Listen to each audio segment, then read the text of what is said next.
നമുക്കൊരു പുതിയ എക്സ്പെരിമെൻറ്റ് ചെയ്താലോ? സ്ട്രോബെറിയിൽ നിന്നും എങ്ങനെയാണ് DNA എടുക്കുന്നതെന്ന് നമുക്ക് എക്സ്പെരിമെൻറ്റ് നമ്മൾ 3 സ്റ്റെപ്പിലായിട്ടാണ് ചെയ്യാൻ പോകുന്നത്. ആദ്യത്തെ സ്റ്റെപ്പിൽ നമ്മൾ DNA എക്സ്ട്രാക്ഷൻ സൊല്യൂഷൻ ഉണ്ടാക്കാൻ പോവുകയാണ്. അതിനുവേണ്ടി നമ്മൾ ഇങ്ങനൊരു കപ്പ് എടുത്തിട്ടുണ്ട്.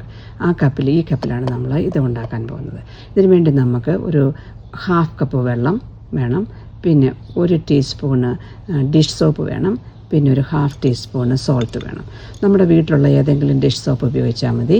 എന്നിട്ടത് നമ്മൾ ഈ കപ്പിൽ അത് 3 കൂടെ നമ്മൾ മിക്സ് ചെയ്യും. നമ്മൾ മിക്സ് ചെയ്യുമ്പോൾ നമ്മളൊന്ന് സോഫ്റ്റായിട്ട് സ്റ്റെർ ചെയ്താൽ മതി. ഒരുപാട് ബബിൾസ് ഒന്നും വേണ്ട. സോൾട്ട് ഒന്ന് ഡിസോൾവ് ചെയ്താൽ മതി. അതാണ് സ്റ്റെപ്പ് 1.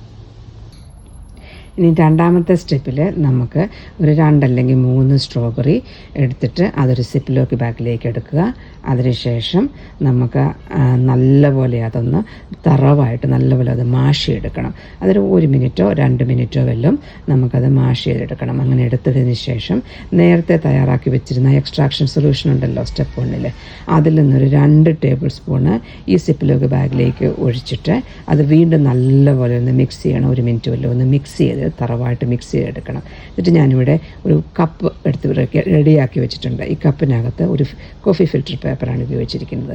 ഇതെന്തിനാണെന്ന് വെച്ചാൽ നമുക്കിവിടെ കിട്ടിയിരിക്കുന്ന ഈ സിപ്ലോക്ക് ബാഗിൽ നിന്ന് ഇത് ഫിൽറ്റർ ചെയ്തെടുക്കാൻ വേണ്ടിയാണ്. ഇപ്പോൾ ക്ലിയർ കപ്പിന് കാര്യം എന്നാന്ന് വെച്ചാൽ അപ്പോൾ നമുക്കത് DNA ശരിക്ക് കാണാനായിട്ട് സാധിക്കും. അപ്പോൾ നമ്മുടെ രണ്ടാമത്തെ സ്റ്റെപ്പും റെഡിയായി. മൂന്നാമത്തെ സ്റ്റെപ്പിൽ നമ്മൾ ഈ കപ്പിനകത്ത് നമുക്കിപ്പം ആ സ്ട്രോബെറി ഫിൽറ്റർ ചെയ്ത ആ സൊല്യൂഷനുണ്ട്. ഇതിലേക്ക് നമ്മൾ ഐസോപ്രോപ്പിൽ ആൽക്കഹോൾ, ഇതിൻ്റെ സാധാരണ പേരാണ് റബ്ബിംഗ് ആൽക്കഹോൾ. ഇത് ഏത് മെഡിക്കൽ സ്റ്റോറിലും വാങ്ങിക്കാൻ കിട്ടും. അതിൻ്റെ കോൺസെൻട്രേഷൻ കൊണ്ട് 70% ആണ്.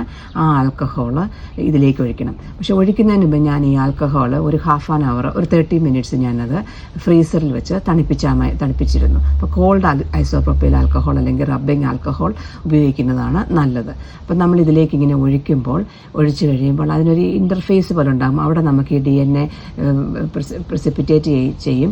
ഇല്ലെങ്കിൽ ഒരു കുറച്ച് സമയം വെയിറ്റ് ചെയ്യണം. അതല്ലെങ്കിൽ പതുക്കെ ഒന്ന് സ്റ്റെയർ ചെയ്ത് ഈ കൊടുത്താൽ മതി. അപ്പോൾ നമുക്ക് കാണാൻ പറ്റും DNA വൈറ്റ് ത്രെഡ് പോലെ ഇങ്ങനെ പ്രിസിപ്പിറ്റേറ്റ് ചെയ്ത് വരുന്നത് കാണാനായിട്ട് പറ്റും. ഇനി നമുക്ക് എക്സ്പെരിമെൻറ്റ് ചെയ്താലോ?